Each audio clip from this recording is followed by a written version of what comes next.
Halo, apa kabar pemirsa TVR Parlemen dimanapun Anda berada? Berjumpa lagi bersama saya Anggun Oktarini dalam program TVR 17.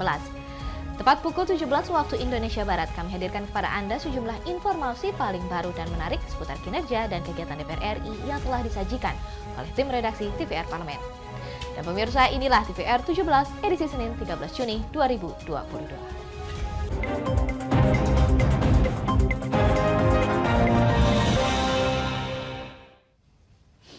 Badan Pertanahan Nasional atau BPN berperan penting dalam menaikkan nilai tukar petani atau NTP sebagai barometer kesejahteraan petani berdasarkan salah satu capaian tahun 2021 dari Badan Perencanaan Pembangunan Nasional atau Bappenas.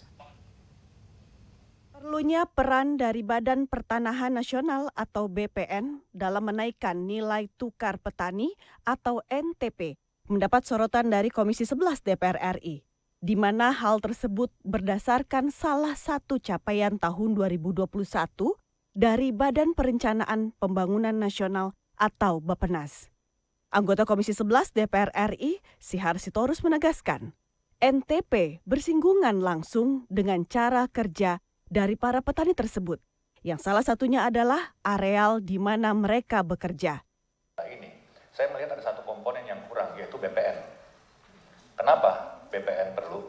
Karena kalau kita lihat luasan sawah kita, masyarakat pada umumnya mungkin hanya sekitar 3.000 meter ke 5.000 meter. Ya kan, kira-kira. Berarti kita ini bertetangga semua, Pak. Nah, ketika kita bicara nilai tukar petani dan kita ingin merubah cara kerja dari para petani, maka salah satu areal yang harus kita kerjakan adalah meratakan pembatasan antara petani tersebut. Yang bertetanggaan ini kita ratakan supaya bisa mekanisasi masuk. Cuma dari sisi petani kita kan beranggapan nanti tetangga saya ngambil tanah saya. Tetangga kanan saya juga berpikir demikian. Nah, adanya geospasial ini kan memberikan otoritas. Sihar menambahkan, dengan adanya NTP dan peran BPN sangat berkaitan dengan food estate untuk menjaga ketahanan pangan nasional. Ila dan Tegar, TVR Parlemen, melaporkan.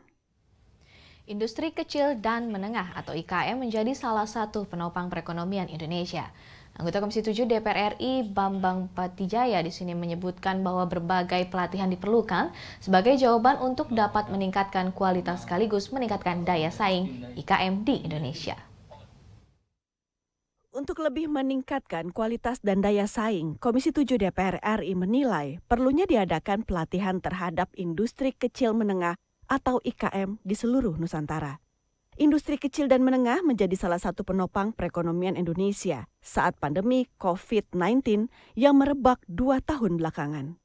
Pada kuartal ketiga tahun 2021, sedikitnya Kemenperin mencatat pertumbuhan IKM positif sebesar 4,37% dengan dominasi industri makanan dan minuman.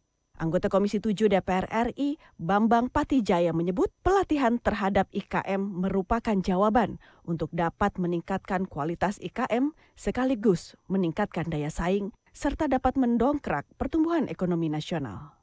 Beberapa kegiatan pelatihan di Bangka, saya terima kasih. Hal seperti ini kami pikir betul-betul merupakan jawaban bagaimana kita mendorong pergerakan ekonomi bawah. Nah, kita melihat bahwa ekonomi Indonesia ini kan bangkit di tahun 2022 ini. Dan kegiatan-kegiatan yang Ibu laksanakan itu menurut saya harus lebih masif lagi. Kan seperti itu. Sehingga yang namanya peningkatan populasi IKM melalui kewirausahaan, kemudian penguatan melalui peningkatan daya saing dan sebagainya, ini diteruskan saja. Seperti itu.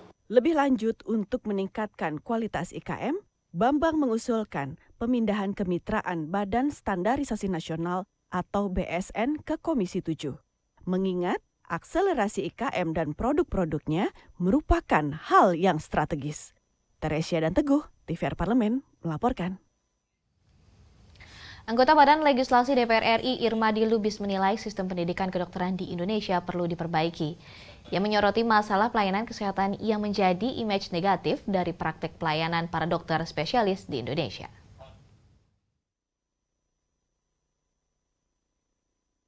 Pembahasan rancangan Undang-Undang Pendidikan Dokter atau RUU Dikdok baru yang ditetapkan menjadi RUU Inisiatif DPR RI dalam rapat paripurna beberapa waktu lalu masih dalam tahap sinkronisasi dan harmonisasi dengan Badan Legislasi DPR RI.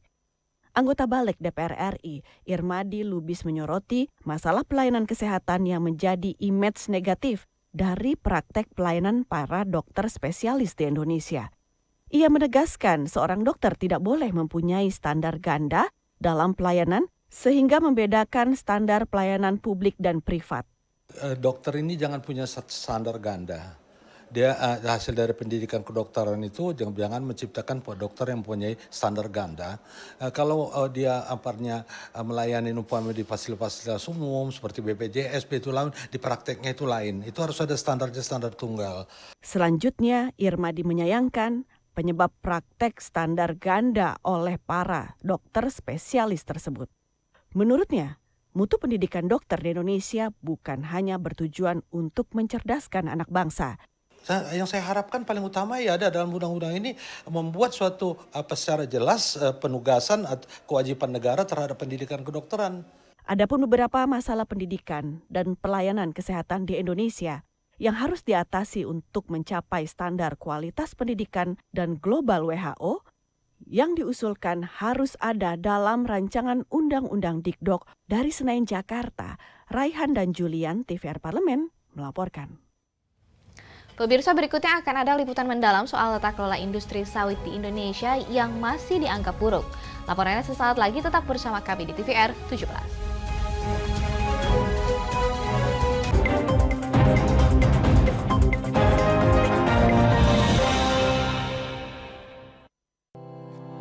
Tugas dan fungsi DPR RI sangat penting bagi negeri ini sebagai pengemban amanat rakyat. Namun tidak banyak yang tahu apa saja fungsi dan tugas dari DPR.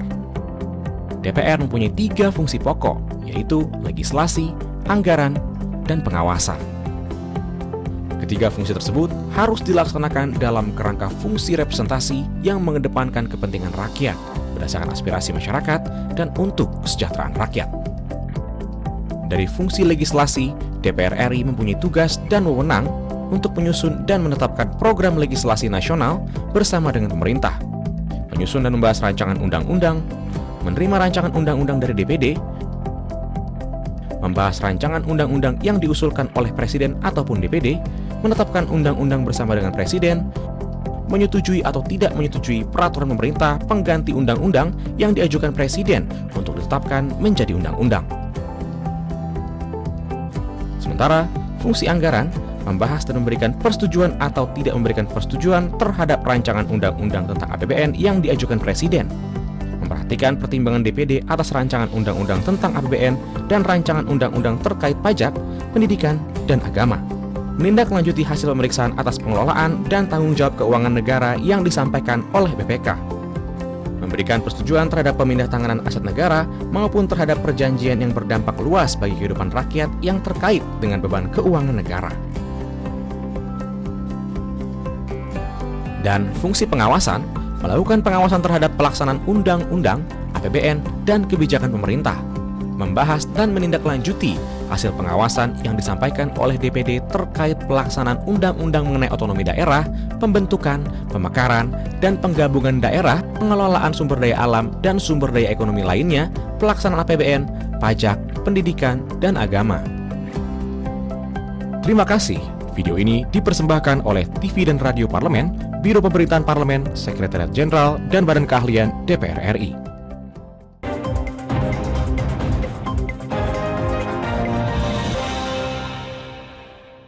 Terima kasih pemirsa, kembali di TVR 17, Kementerian Koperasi dan UKM mempersiapkan sejumlah koperasi terkait dengan petani sawit di seluruh Indonesia sebagai upaya untuk turut ambil bagian dalam rantai pasokan minyak sawit dalam negeri. DPR RI pun di sini mendesak pemerintah agar secepatnya menindaklanjuti temuan Komisi Pengawasan Persaingan Usaha atau KPPU perihal dengan temuan terkait sengkarut pengelolaan industri sawit ilegal, mulai dari lahan hingga rantai pasokan. Dan berikut ini liputan mendalam yang telah dirangkum oleh tim redaksi TVR Parlemen. Pemerintah sedang menyiapkan 3 piloting pabrik minyak sawit merah atau minyak makan merah di Kalimantan Tengah, Riau, dan Jambi. Menteri Koperasi dan UKM Teten Mas Duki mengatakan, 3 pilot project tersebut merupakan pesan Presiden Joko Widodo untuk memenuhi kebutuhan minyak goreng dalam negeri.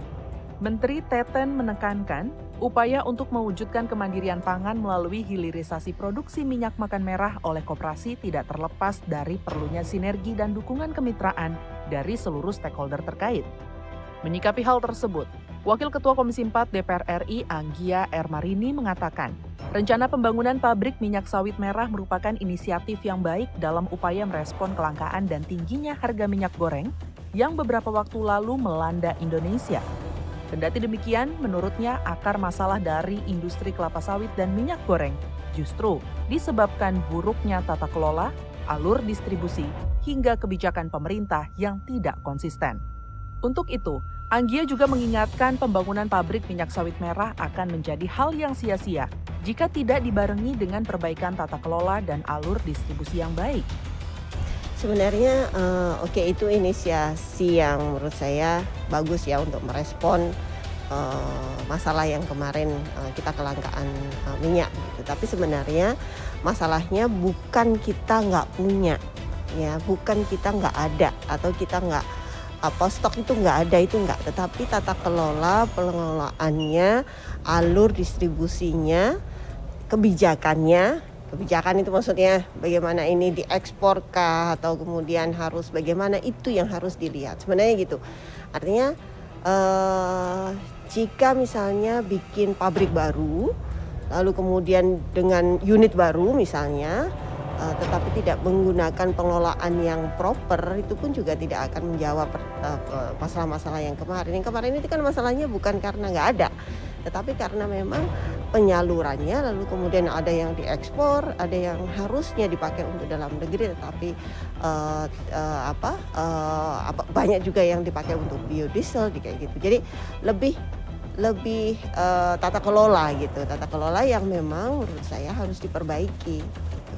Sebelumnya, Kementerian Koperasi dan UKM mempersiapkan sejumlah koperasi petani sawit di seluruh Indonesia untuk membangun pabrik minyak sawit merah sebagai upaya untuk turut ambil bagian dalam rantai pasok atau supply chain minyak sawit dalam negeri. Komisi 4 menilai kebijakan ini perlu dibarengi dengan sinergi dan koordinasi lintas kementerian agar tidak terjadi tumpang tindih aturan.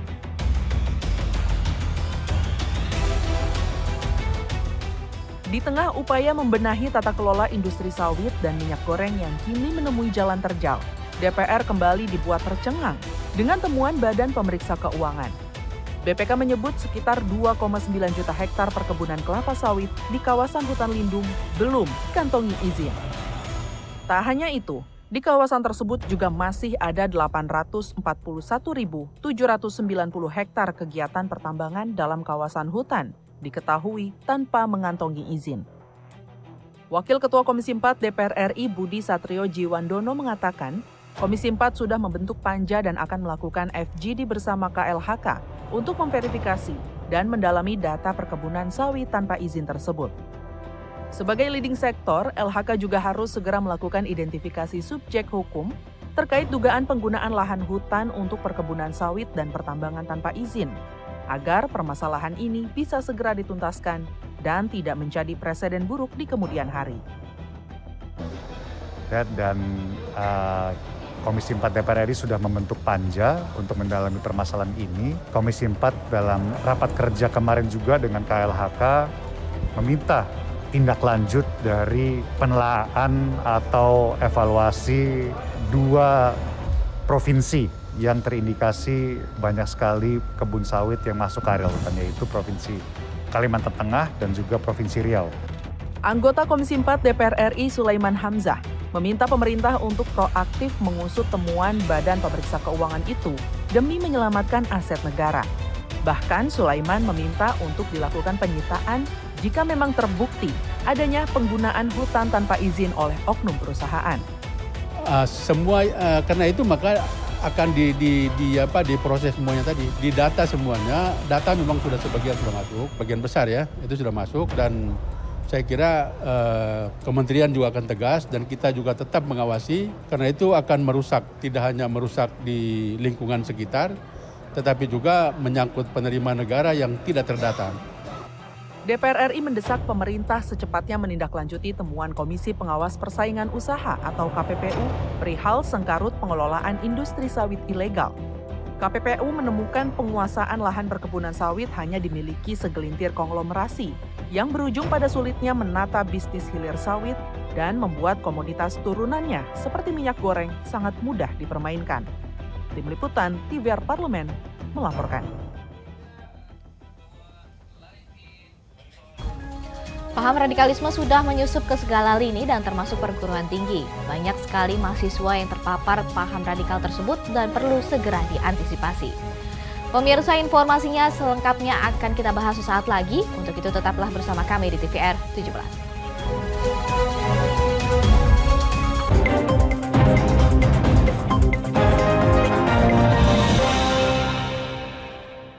Virus corona menjadi perbincangan dunia.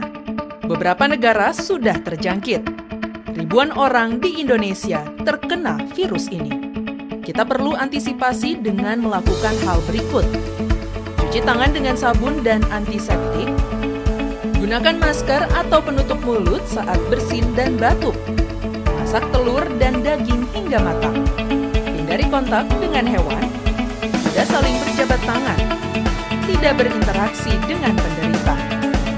Jika memiliki demam tinggi, batuk, pilek, gangguan pernafasan, sakit tenggorokan, dan letih lesu, segera periksakan ke dokter.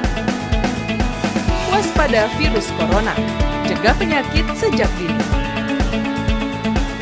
Dipersembahkan oleh TVR Parlemen, Biro Pemberitaan Parlemen, Sekjen dan DK DPR RI.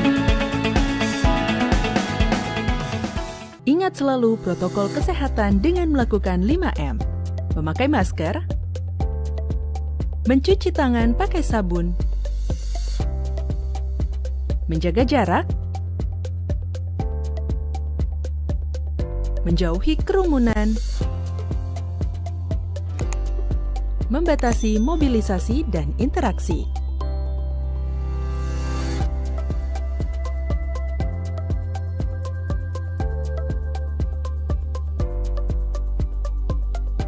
Dipersembahkan oleh Biro Pemberitaan Parlemen, Sekretariat Jenderal DPR RI. DPR RI memiliki fungsi diplomasi dalam menjalankan politik luar negeri sesuai dengan pasal 116 Undang-Undang MD3. Kontribusi aktif BKSAP DPR RI memainkan peranan penting dalam memenangkan persaingan global melalui IPU, IPA, IPPF, IPA, dan PUIK. BKSAP memiliki komitmen yang tinggi dalam krisis kemanusiaan dunia. Fungsi diplomasi dijalankan untuk mendukung upaya pemerintah dalam melaksanakan politik luar negeri.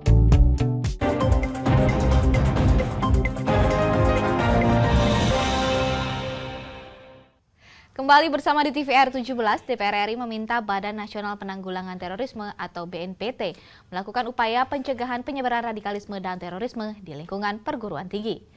BNPT didorong untuk melakukan kerjasama lintas sektoral dengan lembaga lain untuk mempermudah langkah-langkah pencegahan penyebaran radikalisme dan terorisme. Dan pemirsa, untuk lebih lengkapnya berikut laporan dari rekan kami Alfat Rizky yang melakukan wawancara dengan anggota Komisi 3 DPR RI.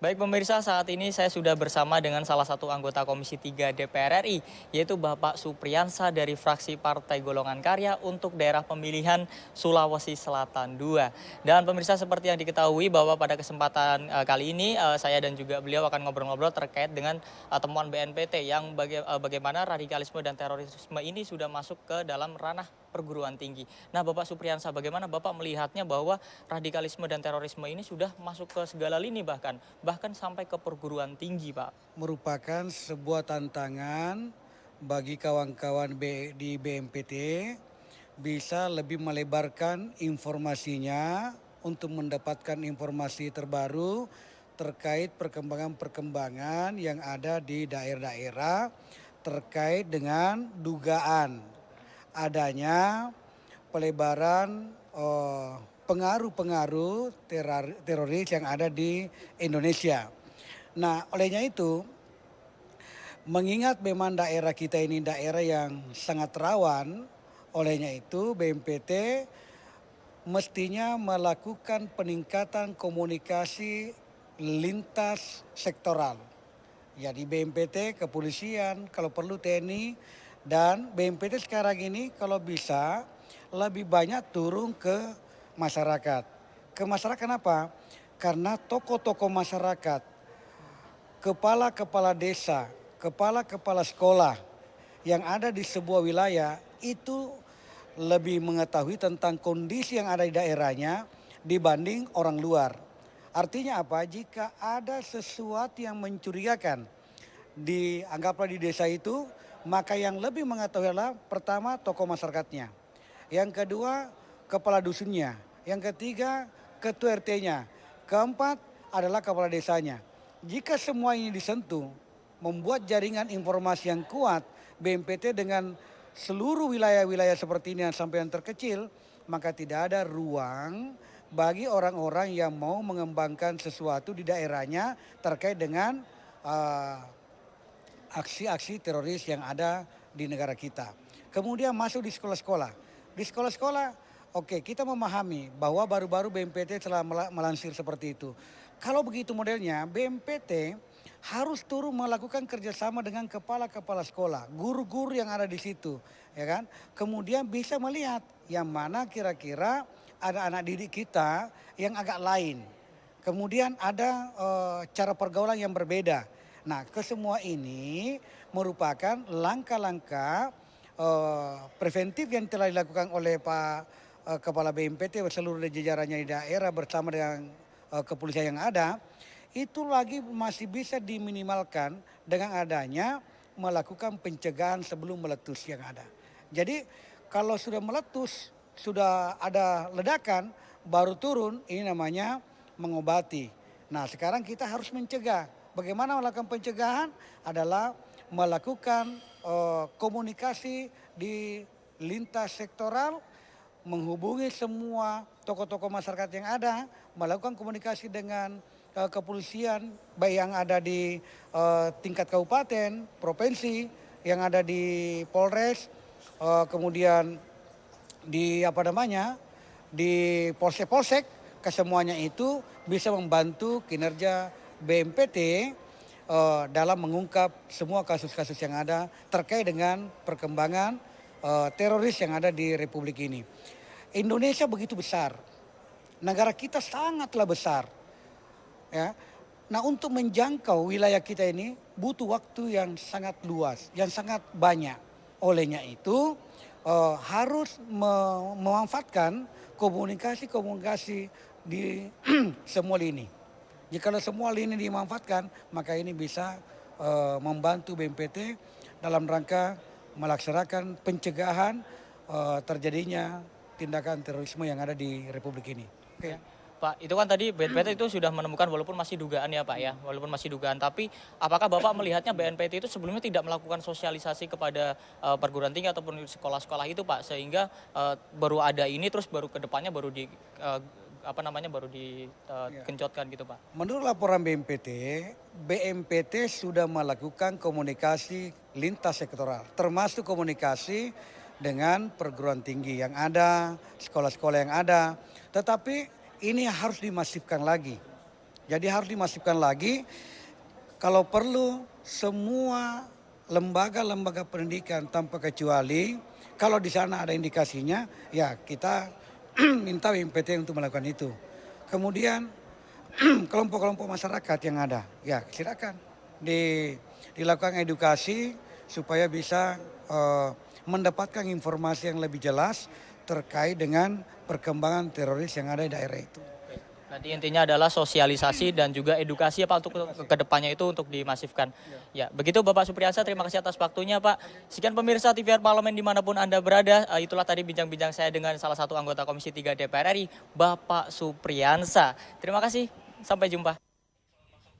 Pemirsa, sesaat lagi kami hadirkan kepada Anda sorotan media nasional seputar DPR RI usai jeda berikut ini. Tetaplah di TVR 17.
Kembali di TVR 17 dan kali ini kita memasuki segmen media nasional dan mari kita simak bersama apa saja yang disoroti media nasional tentang isu-isu terkini bersama rekan kami Subki Abdul.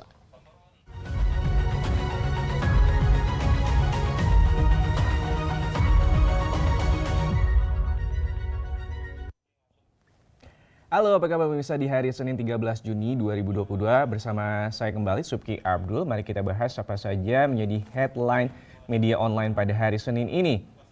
Pemirsa, ini kali ini mengenai COVID-19 di Indonesia yang dilaporkan naik kembali. Dan anggota DPR meminta pemakaian masker diperketat kembali. Siapa yang masih menggunakan masker dengan baik dan juga benar? Ini Satgas COVID-19 memberitahukan bahwa kasus virus corona di Indonesia mengalami kenaikan kembali dalam 3 pekan terakhir.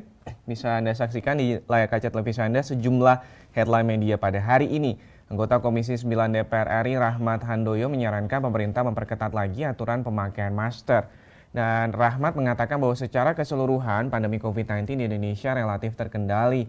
Namun adanya kenaikan ini dianggap menjadi peringatan bagi pemerintah agar tidak lengah. Rahmat juga mengatakan saat ini protokol kesehatan terutama penggunaan masker ini perlu kembali diintensifkan. Sebab menurutnya tidak wajibnya masker di ruang terbuka bukan berarti nih Anda boleh bebas tanpa menggunakan masker. Padahal sedang dalam kondisi tidak sehat. Wiku Adhisa Smito selaku juru bicara COVID-19 menyebut angka itu menjadi penting untuk diwaspadai. Wiku menambahkan bahwa Indonesia berhasil mempertahankan kasus tetap stabil dalam beberapa bulan terakhir. Tadi kita bahas soal kenaikan angka COVID-19 di tanah air. Selanjutnya kita bahas juga masih menjadi headline media online pada hari ini. Ini terkait dengan anggota DPR RI yang mendesak Kemendikbudristek segera akomodasi 193.000 guru honorer. Misalnya ini bisa Anda saksikan di layar kaca televisi Anda sejumlah headline media online pada hari ini. Ini membahas terkait dengan bagaimana kepastian dari nasib 193.000 guru honorer yang sudah dinyatakan lolos passing grade tes pegawai pemerintah dengan perjanjian kerja atau P3K.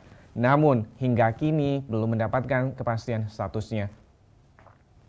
Ini pendapat disampaikan Wakil Ketua Komisi 10 DPR RI Abdul Fikri Fakih yang mendesak Kementerian Pendidikan, Kebudayaan, Riset dan juga Teknologi atau Kemendikbudristek untuk segera memperhatikan dan juga mengakomodir 193.000 guru honorer tersebut.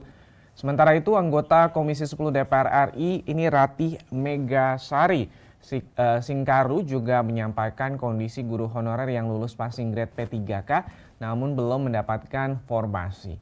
Menurut Ratih, kondisi guru honorer saat ini terombang-ambing karena menunggu kepastian. Oleh karena itu, keduanya meminta Kemendikbudristek memperjuangkan nasib para tenaga honorer di lingkungan pendidikan tersebut. Dan pemirsa, itu tadi headline media online pada hari ini, Senin 13 Juni 2022. Yang pertama terkait dengan bagaimana COVID-19 di Indonesia yang kembali naik dan juga anggota DPR meminta pemakaian masker diperketat kembali. Juga tentang anggota DPR RI desak Kemendikbudristek segera akomodasi 193.000 guru honorer. Kita kembali ke rekan Anggun.